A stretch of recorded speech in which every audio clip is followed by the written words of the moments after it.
Notícia, bagunça, colorido, informação, música, leitura, filme, arte.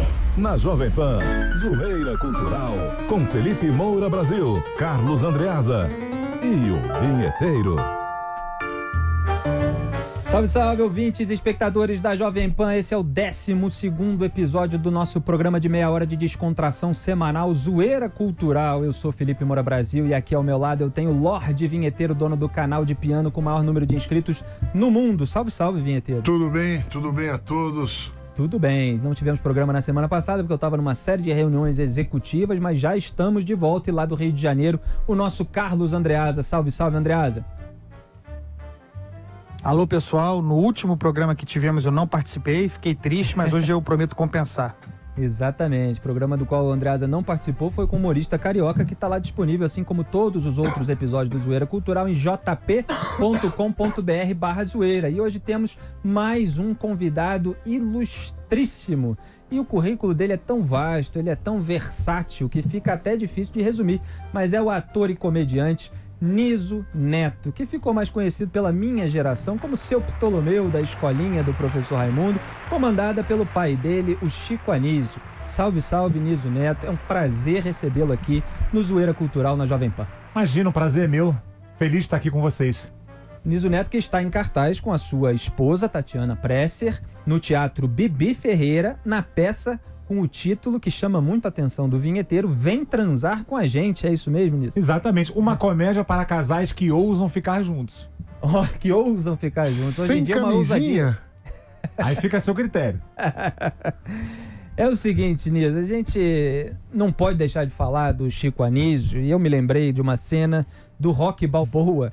É um filme que eu gosto muito, evidentemente, e o filho do Rocky, que é uma estrela dentro da ficção, ele tem um momento de incômodo ali por ter um pai tão querido por tantas pessoas, e aí o Rocky Balboa dá um discurso que viralizou nas redes sociais, na internet, falando que ele tem que buscar o mesmo caminho dele e não pode culpar ninguém se ele não tiver sucesso e tal. Teve algum momento que você teve algum incômodo em relação a ser filho de alguém tão querido? Inclusive o Pedro Cardoso veio ao Pânico aqui na Jovem Pan nessa semana, e ele estava falando da autonomia que o Chico Anísio tinha na Globo e como isso é raro hoje em dia que alguém tenha aquela plataforma tão vasta como ele teve para mostrar o talento em diversas áreas. Como é que foi ser filho dessa estrela tão grande? Olha, incômodo pelo carinho que as pessoas têm, muito pelo contrário. Isso é lindo de ver, né? Você vê um cara tão querido e tão importante na nossa cultura popular. Isso só é positivo, com toda certeza é um motivo de muito orgulho. Agora, o problema é que as pessoas comparam, né? Esse é que é o problema. E é uma grande covardia ser comparado com o Chico Anísio, é uma grande sacanagem, na verdade, né? Porque ele é um cara muito fora do comum. Ele é um cara que nos próximos 100 anos ou 200, sei lá, não vai aparecer um cara como ele. Pra você ter uma ideia, no mundo, pensa no mundo um cara que fez o que ele fez. Durante 50 anos, quantidade de personagens, o tempo ininterrupto que ele ficou no ar, sempre com sucesso, né? E tudo que ele fazia sucesso, né? E uma versatilidade muito grande. Não, inacreditável. É um cara, assim, realmente inacreditável. Então, essa comparação, realmente, eu acho muito cruel, sabe? Uhum. Mas não tem jeito, eu mesmo já passei por uma situação semelhante, por exemplo, vendo um dia um show do Stevie Wonder, e ele apresentou a filha dele, que faz backing vocal com ele, falou, agora vamos cantar uma música aqui com a minha filha. O caminho dela de sair do microfone dela até chegar do lado dele, a primeira coisa que eu pensei, será que ela é tão boa como o pai? Aí eu falei, pô, que absurdo, eu tô pensando exatamente o que eu, né? Não gosto do que fazem comigo, né? Mas isso é humano, isso é normal.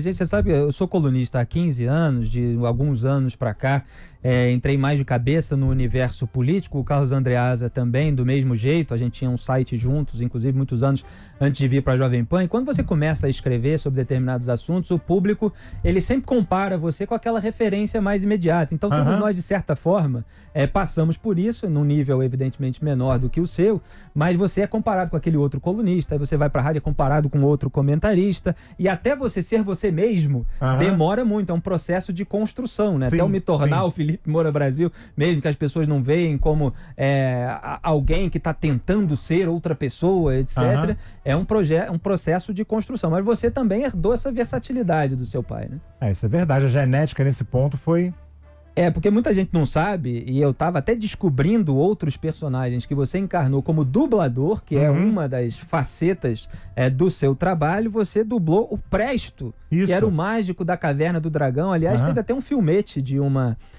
empresa que fez um comercial recentemente, que pode até resultar num filme de Caverna do Dragão. Você não foi sondado para nada disso? Fui sondado para esse comercial, demos o nosso preço e nunca mais ligaram de volta. Sinal de que Niso Neto tá caro, hein? Todos nós, aliás, o elenco inteiro de Caverna do Dragão foi sondado e não. Nem de volta eles ligaram para nossa satisfação. Legal. Vinheteiro, você sabe também quem ele dublou? O Matthew Quem? Broderick em Curtindo a Vida Doidado. A voz é do Niso Neto. rapaz, não fez olha parte só. da Não sua conhecia. adolescência, Vinheteiro? Eu vou falar a verdade, eu não assistia a Globo, eu não gostava da Globo naquela época. Eu assistia mais o Bozo e a Mara. Né? Que nos Isso anos explica 80. muita coisa, viu? Explica. Ótima resposta aqui do Niso Neto. Carlos Andreada, participe dessa conversa. Então, pessoal, eu fiquei muito atento aqui à fala do Niso. É muito difícil crescer à sombra de uma árvore frondosa, mas ele vai muito bem, tem uma bela carreira. Obrigado. E, portanto, para valorizar a carreira do Niso, queria falar sobre a peça dele, né? Que tem esse título sensacional, Vem Transar com a Gente. Como vocês sabem, como você não sabe, Niso, mas os outros aí sabem, essa é uma tese que eu defendo aqui toda semana nesse programa. Um dos problemas do brasileiro, da depressão profunda em que o Brasil se encontra, é a falta de atividade sexual. Antigamente as pessoas, inclusive, falavam sobre sexo e, obviamente, mentiam sobre sua vida sexual, Continuam sempre mentindo, extraordinária, na verdade, seu né? brilhante Sim. desempenho. Mas hoje não, o mau humor predomina, e o mau humor é um inimigo da vida sexual, e a ideia de politizar tudo também, o pensamento permanente também é inimigo da vida sexual. Quem pensa não trepa é outra. Aliás, eu vou escrever essa peça que você fará em breve, Oba! Niso. Mas eu queria que você falasse um pouco sobre a sua peça e especificamente sobre o que seria o subtítulo, né? Mas foi o bordão que você usou.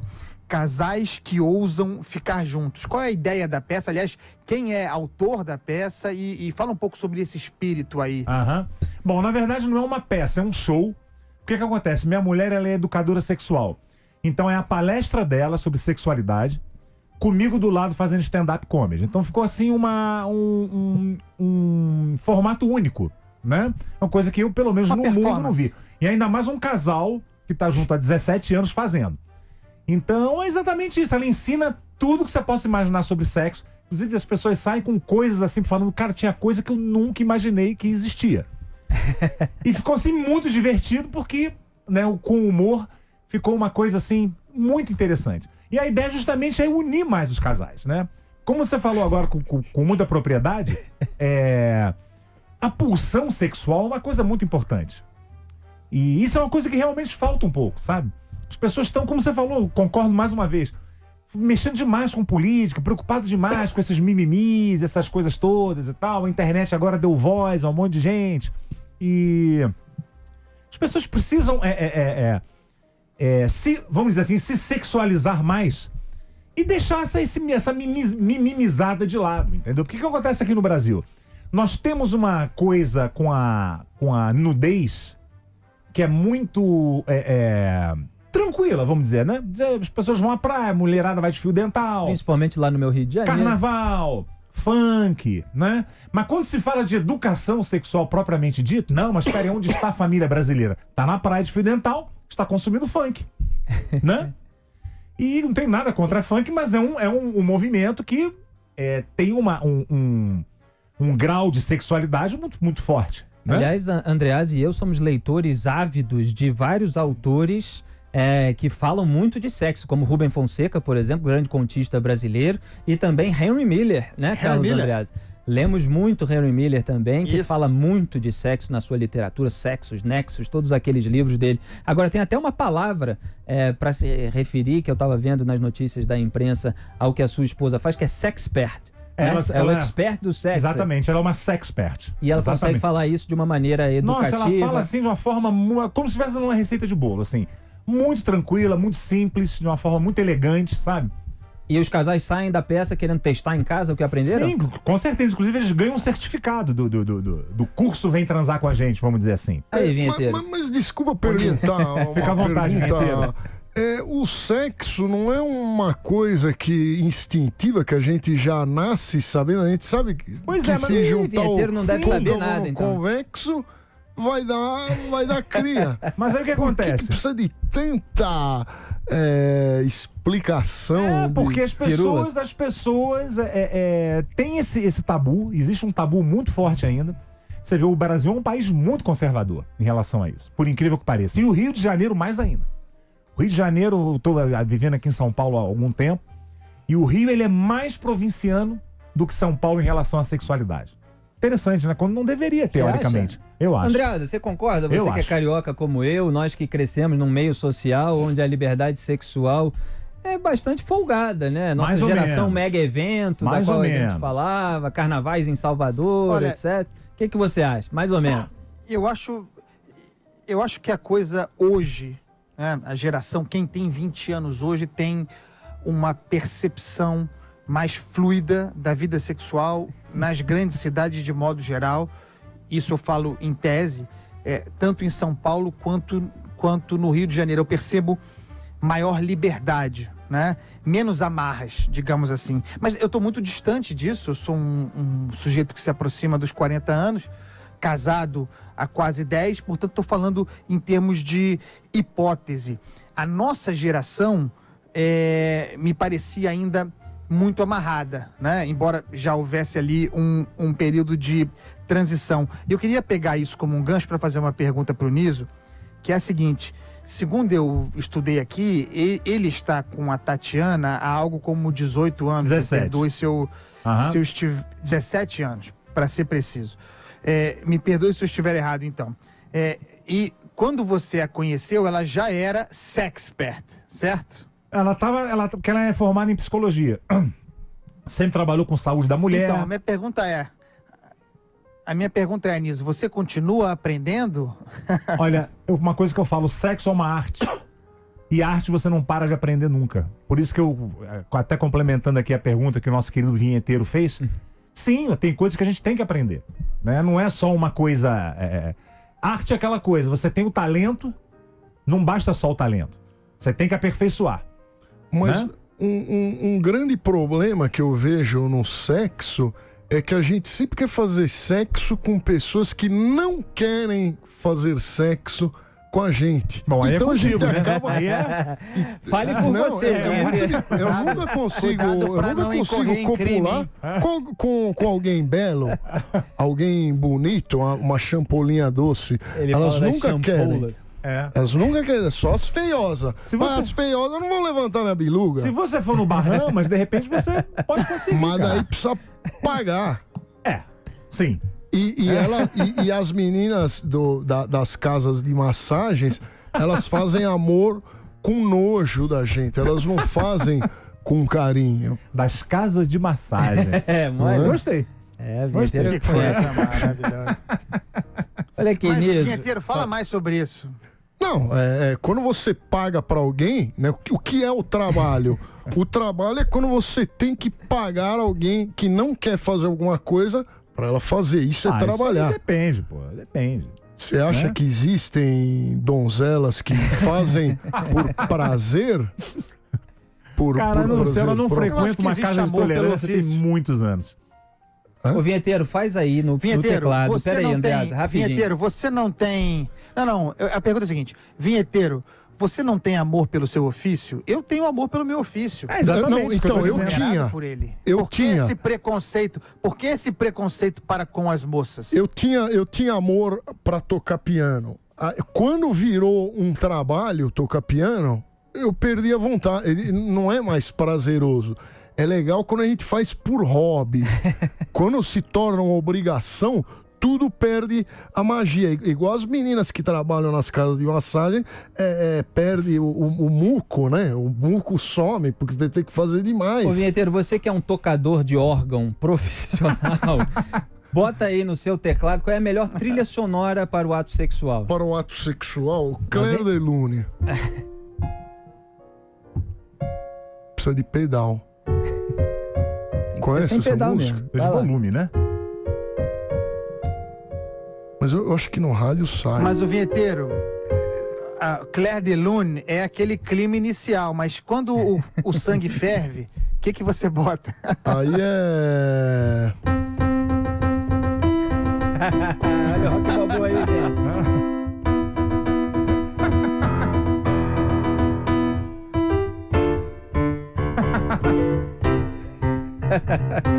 mais ou menos boa, isso. bela escolha. Boa, vinheteiro, grande momento. Agora eu quero saber das aventuras do Niso Neto pela dublagem. Como é que foi fazer o Presto da Caverna do Dragão tanto sucesso, assim como Ferris, do Curtindo a Vida Adoidado, personagens que entraram no imaginário popular, até hoje são reverenciados. Como é que foi essa experiência? Cara, com certeza foi muito legal. Agora, a dublagem é aquela coisa, você não tem a dimensão, muitas vezes, né? Do que aquilo vai se tornar. E dublagem é muito industrial, então a gente faz aquilo ali, é muita coisa, a demanda é enorme, assim. Então, a gente quando tava fazendo aquilo, não tinha ideia que aquilo ia tomar essa proporção, sabe? De ser uma coisa com essa comoção até hoje, né? Pra você ver, isso tem muito tempo, né? Tem mais de 20 anos. É. E Curtindo a Vida Adoidado é a mesma coisa. Ele não foi um filme que fez grande sucesso no cinema, se você parar pra pensar. Ele bombou depois na sessão da tarde. Teve um relativo sucesso no cinema, então a gente fez aquilo ali mais ou menos como um trabalho, assim, como outro qualquer, e depois você fala, meu Deus do céu, olha só onde esse negócio chegou, né? Agora, incrível, impressionante. A dublagem hoje é considerada os nerds transformaram numa coisa assim top, né? Quando antigamente era uma Cultuada, coisa, né? Totalmente cultuada. Mas, Você ia falar alguma coisa, isso Vitor? acontece, eu acho que é porque foi passado muitas vezes. É igual o negócio do Chaves. O Chaves é bom, mas ele foi tão passado, há 40 anos e passaram, ele acaba se tornando uma coisa muito importante e relevante. Teve algum personagem que te marcou mais, além desses? Você fez o Patrick Dempsey também, Namorada de Aluguel, Sim. vários clássicos da Sessão da Tarde. É verdade, é verdade. Ah, cara, acho que o último grande assim que eu fiz foi o Up, né? Altas Aventuras. Eu fiz até junto com meu pai, né? Ele fazendo lá o protagonista, eu fazendo o cachorro. Foi uma coisa muito legal também. Foi incrível. E o seu Ptolomeu, que era o CDF da turma, né? Como é que foi a convivência com todos aqueles talentos do humor durante a época da escolinha do professor Raimundo? Ah, cara, isso foi um privilégio muito grande, né? Um cara da minha geração poder trabalhar com aquela turma ali. Foi uma coisa incrível. O Walter Lúcio Mauro Dávila, também, que morreu recentemente. o Brandão Filho, pessoas assim que o pessoal já tinha 80 e pouco nessa época, né? E foi uma coisa incrível, assim. Foi um privilégio que poucos da minha geração tiveram, com certeza.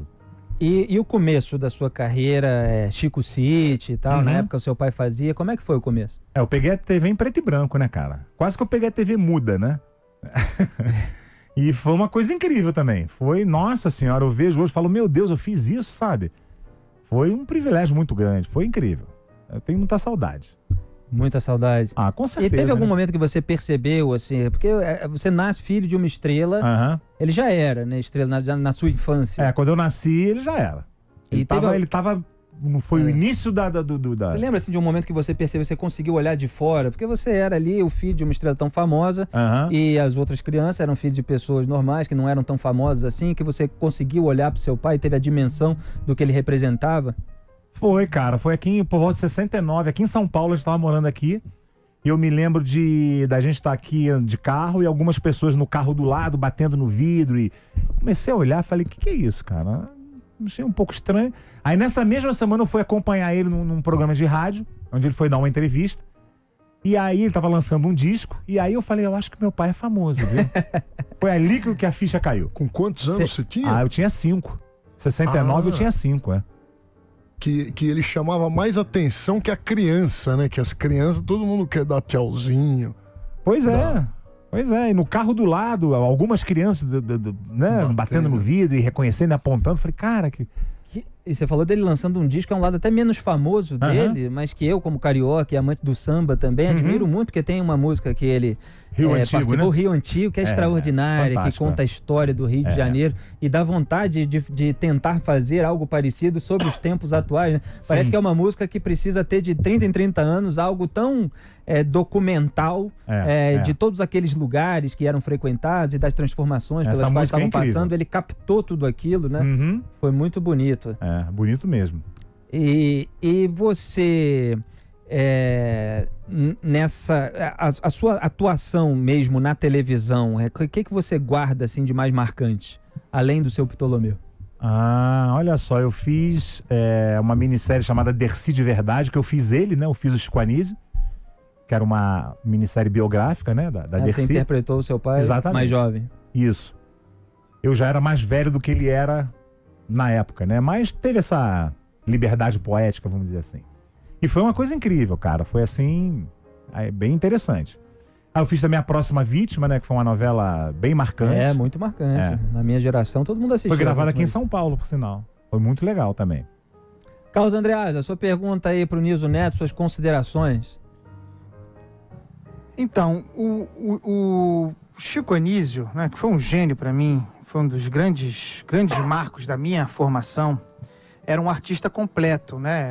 O Chico Anísio era um ator, era cantor, era escritor, era radialista, até comentário de futebol ele fez. Eu me lembro dele comentarista na Rádio Tupi, se eu não me engano. Sim, sim. O Niso também é muito polivalente. O Niso tem uma carreira muito consistente, atuando em várias áreas. Nós falamos aí de várias atividades dele. Mas eu queria fazer a pergunta para o artista, né? Quando você chega no hotel para assinar a ficha lá, qual é a profissão que o Niso Neto deita no papel? Por quê? Eu boto artista. Porque eu sou um monte de coisa, como você falou, né? Poderia botar ator, até mais curtinho, né? Mais prático de escrever.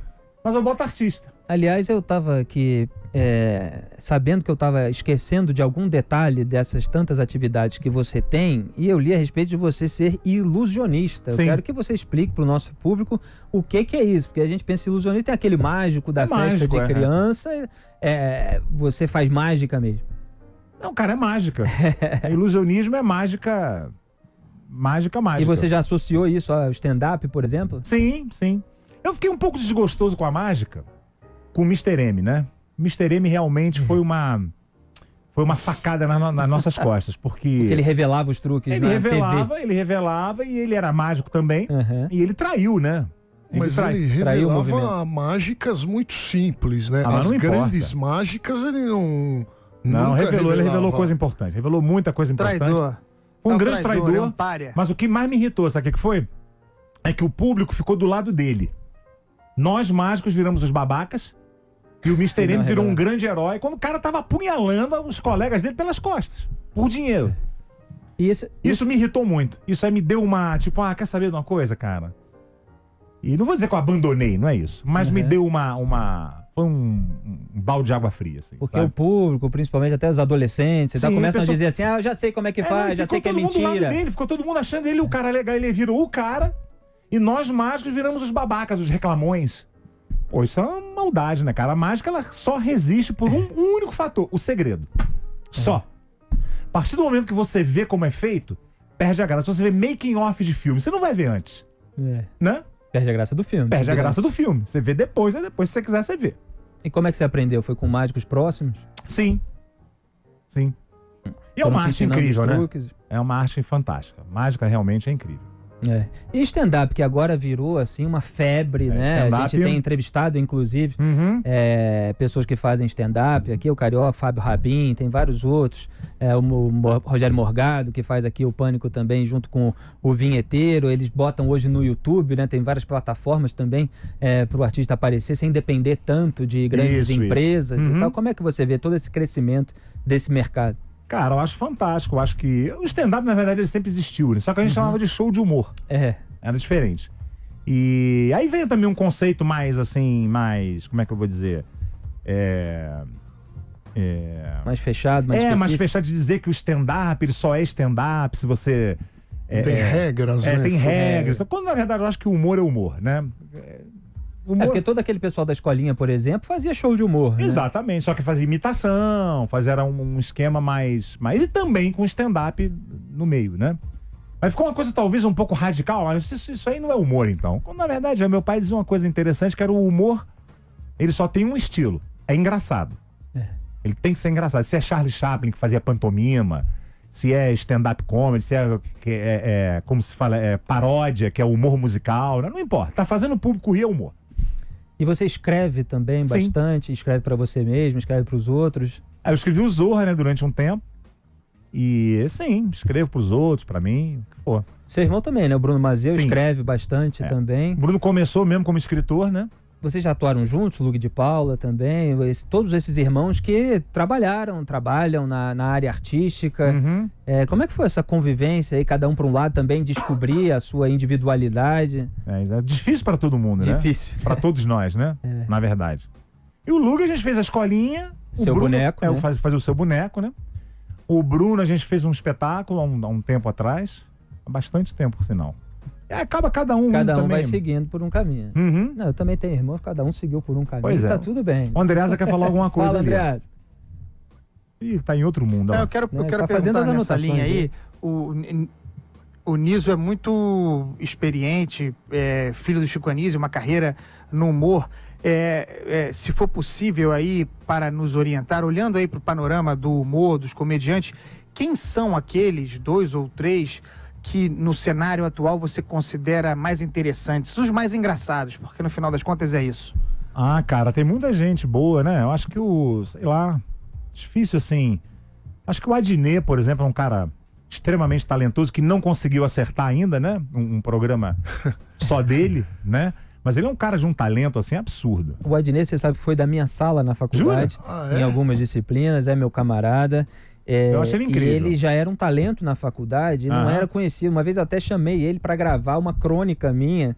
E ele tinha uma desenvoltura, assim, grave de primeira, Aham. fazendo vozes e modulações e tal. Ele tinha uma habilidade inata para aquilo.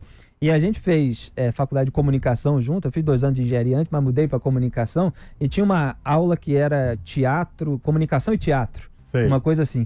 E aí sempre tinha que ler um texto teatral na sala. Aí sempre era o Adnet e mais alguém, porque ele fazia as vozes das Aham. pessoas, né? Peças lá de Bertold Brecht, Shakespeare e tal, e ele lia e já Ele fazia. é incrível, eu acho ele muito muito um talentoso. grande talento. Acho Agora, ele demais. na TV, você precisa se adequar a um formato, precisa encontrar É. uma fórmula que Aham. funcione. Isso às vezes demora, né? E às vezes é mágico quando funciona. A escolinha tem muito disso, né? Ela foi uma fórmula ali que funcionou durante muito tempo e até agora tem desdobramentos dela, né? Sim, é bastante imitada, né? Até fora do Brasil também. Vinheteiro, você tem algo a declarar, Vinheteiro? Você pode ficar à vontade aqui no programa. Não, ele falou das escolinhas. Quando é que você vai Tinha fazer? A Fala. escolinha do Golias também, né? Tinha do Golias, do Gugu. Tinha do- muito. Tinha concorrência, né? Golias era SBT, né? Era Record, Eu acho que né? era SBT, né? SBT. SBT, participava da Praça é Nossa também, da Sim. Praça da Alegria. E me diga uma coisa, como tinha muitos humoristas juntos, um tinha mais tempo que o outro, um era mais engraçado, não tinha inveja, ciúmes? Olha, eu acho que não, Nunca que eu me lembro viram? não, viu? Sempre um pouquinho, tem né? uma fogueira de vaidade. né? Mas nada assim que desse problema, assim, tranquilo. Nada muito descarado. né? Tranquilo. Agora, o seu pai tinha essa busca de olheiro também, né? De Uhum. descobrir talentos. Ele assim gostava como- disso. Assim, outro dia a gente estava comentando sobre a Beth Carvalho, que morreu recentemente, que era madrinha do samba, foi lá descobrir o pessoal do fundo de quintal. E o Chico Anísio tinha isso de descobrir e Sim. trazer e falar, esse é bom, né? E gostava de resgatar também, né? De resgatar pessoas que já Pessoas- estavam afastadas e tal, né? E para alguém como vocês que lida com isso, às vezes é fácil identificar o talento, né? Porque às vezes o talento já está lá. A Aham. gente só está precisando de mais uma oportunidade. Eu vi uma entrevista uma vez do Ed Murphy no Actors Studio, sabe? Aquele programa que eles fazem de entrevista, e ele estava falando de algum desses novos comediantes, negro também, como o Ed Murphy, e esse novo comediante agradeceu muito ao Ed Murphy por ter indicado e tal. O Ed Murphy falou assim, olha, eu não fiz nada. Na verdade, para mim, que tem uma história com stand-up e tal, eu assisti o show do cara, o cara é muito engraçado. Eu só falei, esse funciona. Eu falei, indiquei para ele um caminho e tal, ele foi e era aquilo. E vários eram assim também, né? Com Mas é certeza. claro que ele soube também adaptar alguns àquele formato. E alguns até você vem com uma expectativa grande, que você viu no teatro fazendo alguma coisa ou na TV, e quando você bota lá, de repente não funciona tanto, né? Acontece muito isso também, né? Exatamente. Dentro daquele contexto, às vezes não rola, né? E no teatro, como é que foi a sua experiência, além do stand-up e outras peças? Eu comecei em 1980 e já fiz algumas peças. Teatro é muito importante, né? Teatro seria assim, vamos dizer, o balé clássico, né? A música clássica do ator, né? É a raiz, né? Você tem que você tem que estar ali pra... Claro, você vai fazer TV, você vai aprender, não importa. TV, cinema. Mas o teatro é né? Aquela... É o reduto. Exatamente, é ali aquela... Teatro não dá pra enganar, né? E é a resposta direta do público, né? E você acha que hoje com Netflix e outras formas da pessoa ter um entretenimento em casa, ficou mais difícil tirar a pessoa de casa? Eu vejo a academia de ginástica, por exemplo, que elas dizem que a maior concorrente dela não são as outras academias, é o sofá. Né? E o teatro acontece algo muito parecido, porque as pessoas hoje têm mais recursos em casa. Sim. Mas, ao mesmo tempo, é um desafio também para o ator fazer a pessoa ir até a peça. Eu acho Você acha que está tudo, né? conseguindo? O teatro, tá muito quando difícil. funciona, está difícil? Tá bem difícil, com certeza. É um entretenimento de elite, infelizmente. Né? O teatro não é tão barato. Ele tem um custo ali de produção que você não pode botar um ingresso tão popular, né? E a própria cultura mesmo do povo sair de casa para ir ao teatro dá preguiça. Engraçado, você vai ao cinema, é a mesma logística, né? Mas para ir ao teatro dá mais preguiça. Não, mas no cinema ninguém mais tá indo também. A turma tá comprando CD pirata. Tá difícil. Tá bem difícil. O Andreasa não arruma um tempo para ir ao teatro, né, Andreasa? Tá cuidando da filha. Leva a filha para ver teatro infantil, pelo menos? Comecei a levar, né? Tem uma determinada idade a partir da qual fazemos isso. Não considero que seja exatamente teatro, mas eu vou e tem que ir. Ela quer ir. Eu queria perguntar pro Niso, Felipe, uma coisa que é importante, né? Inclusive considerando a dificuldade da carreira, da profissão, né? Esse cenário de dificuldade. Aquela pergunta clichê também. Quais são os projetos para o futuro? Eu sei que ele está em cartaz, está com show em cartaz, mas o que ele está pensando, o que ele está criando, como ele pretende se ver, por exemplo, atuando, fazendo o que nos próximos 10 anos, né? Qual é a ideia, Niso? Sei lá, cara. Tem um projeto... Por enquanto só pensa em sexo. De um programa de TV, isso aí todo mundo, né? Por enquanto vem transar com a gente. Um dia me perguntaram assim, vem cá, numa entrevista, quantas vezes você pensa em sexo durante o dia? Falei, é mais fácil computar quantas vezes eu não penso, né? Independente de estar com a minha mulher fazendo esse trabalho ou não. Não tem nada a ver com isso que eu falo como ser humano, né? Cara, tem muita coisa a se fazer, né? Eu acho que em TV, teatro, a gente tem que fazer isso tudo um pouco, um dia né, após cara? o outro, não tem nada programado. E nesse campo você tem que fazer de tudo um pouco. Eu acho que não dá, sou ator de cinema, não dá. Só fazer uma... Tem que fazer de tudo um pouco. Você não sobrevive também, né? Agora, Niso, você foi colaborador da revista que era tradicional na minha época, da MED. Como é que foi essa colaboração? Cara, foi muito legal. Quando eu era moleque, a MED tava assim bombando, né? A MED tava no auge. Eu lembro. E eu era colecionador e adorava aquelas colunas, Não, a MED é uma revista muito interessante, né? Então, quando eu escrevi pra MED, ela já não tava essa coisa toda. Mas eu posso dizer que eu escrevi pra MED. Nossa, isso foi muito legal. Escrevi uns 5 ou 6 artigos, assim. Foi bem legal. A gente, infelizmente, estourou o tempo. Aqui a Jovem Pan disputada. Precisamos liberar o estúdio para o próximo programa jornalístico. Mas eu agradeço imensamente a presença do ator e comediante Niso Neto, que, repito, está em cartaz com a peça, que ele não chama nem de peça, né? De que você chamou? De um stand-up? É um show, na verdade. Um show. Vem transar com a gente, junto com a esposa dele, Tatiana Presser, que é a sexpert, psicóloga, né? Mas que sabe falar de sexo de uma maneira educativa. Produção Gerardo Franco, Teatro Bibi Ferreira. Tá desde 7 de junho e vai até 27 de julho, sextas e sábados. Na verdade, estamos lá até o último cliente. Até o último cliente. Sextas e sábados aqui em São Paulo, portanto, às 23h30, 11h30 da noite. Niso, muito obrigado. Eu que agradeço. Pela sua participação. Valeu, vinheteiro. Eu que agradeço. Valeu, Carlos Andreasa.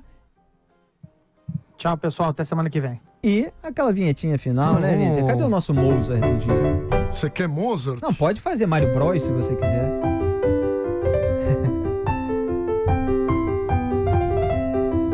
Que beleza.